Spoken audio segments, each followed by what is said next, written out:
students, welcome back to the online classes. I hope you all are safe and sound.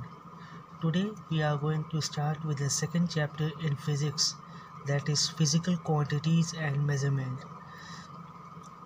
I know most of you have already gone through this chapter.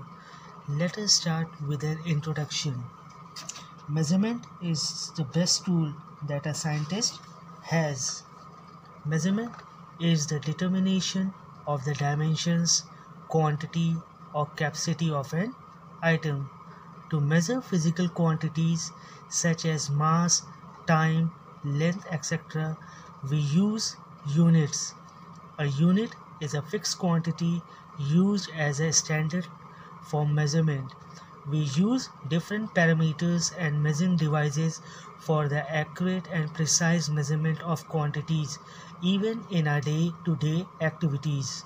Using standard units of measurement, we are able to have the exact knowledge of mass, length, and time. Now, let us see the definition of measurement. What is measurement? Measurement is defined as the act of measuring or the size of something. For example, a ruler is used to determine the length of a piece of paper.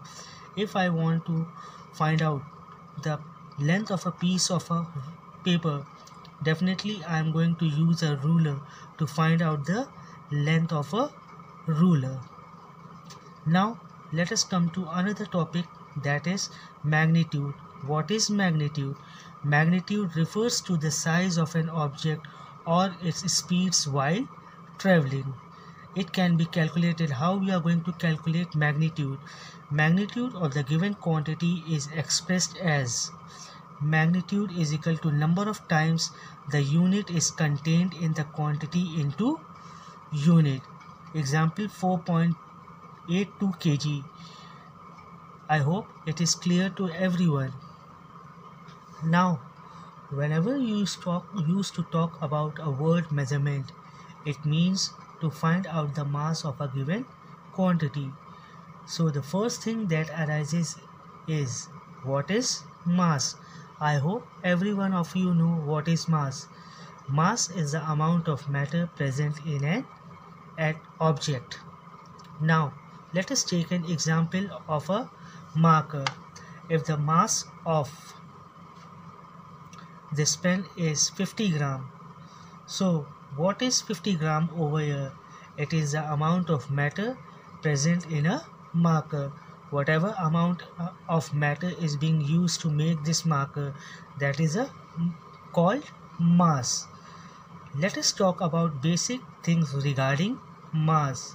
First is, mass of a substance does not vary from place to place. It means that if the mass of a marker is 50 gram in Prayagraj, it will remain same everywhere, all around the world. Second thing, mass of an object can never be zero, because if anything is made up of matter, it has mass, so mass cannot be zero. I hope this much is clear to everyone. Let us come to another topic, that is physical quantities. Most of you know what are physical quantity. So let us revise it again. A physical quantity is a quantity in physics that can be measured, or physical quantity is a physical property that can be quantified. Now, physical quantities can be divided into two parts. First is fundamental quantities and the second one is derived quantities.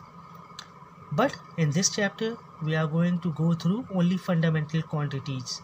So let us see some of the fundamental quantities. The first is length. What is length? Distance between 2 points. The SI unit is meter, measured with meter, ruler or measuring tape.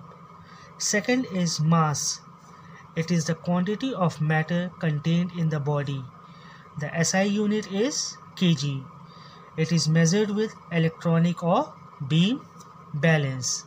I hope it is clear to everyone. Let us come to another topic, that is density. What is density? Density is defined as the ratio of the mass of a body to its volume. The formula is density is equal to mass upon volume, and it is represented by, mass is represented by m and volume is represented by v. If I know the mass and if I know the volume, directly I can find out the density of any substance. Volume, we can easily find out volume with the formula volume is equal to length into breadth into height. Knowing the dimensions of the figure, easily I can find out the volume of the given figure. Now instrument used, beam balance, meter ruler. The SI unit of density is kg per meter cube. In CGS system, the unit is gram per centimeter cube. I hope it is clear to everyone. Let us come to another topic, that is determination of density of irregular solids. This is a displacement method. Example, a piece of stone. Since we know the formula density is equal to mass upon volume, so instrument used is beam balance for measuring the mass of solid. For solid, we use a beam balance to measure the mass of a solid. Measuring cylinder to measure the volume of a solid. Now, what we will do, let V1 ml be the initial volume of the liquid and V2 ml be the final volume of the liquid. Over here you can see two beakers. In the first beaker, the level of the liquid is 50 ml, and in the second beaker, when I am going to dip the stone, a piece of stone tied with a thread, the level of the liquid rises and it becomes 80 ml. So the 50 ml, the initial volume, that is V1 is 50 ml, and the final volume, that is V2 is 80 ml. So easily I can find out the volume. So volume displaced is equal to V2 minus V1, that is final volume minus initial volume. Therefore volume displaced is equal to 80 ml minus 50 ml, that is 30 ml or 30 centimeter cube. Now easily I can find out the density of a object. Let mass of a stone be 50 gram. So according to the formula, mass is equal, density is equal to mass upon volume. So mass is 50 gram and volume I have taken out 30 centimeter cube. So it will be 5/3 gram per centimeter cube. So 5/3 gram per centimeter cube, or it can be 1.66 gram per centimeter cube. I hope all the topics that I have explained you is very much clear to everyone. Next time when we are going to meet, I am going to start with a very fresh topic. Till then, be safe and goodbye.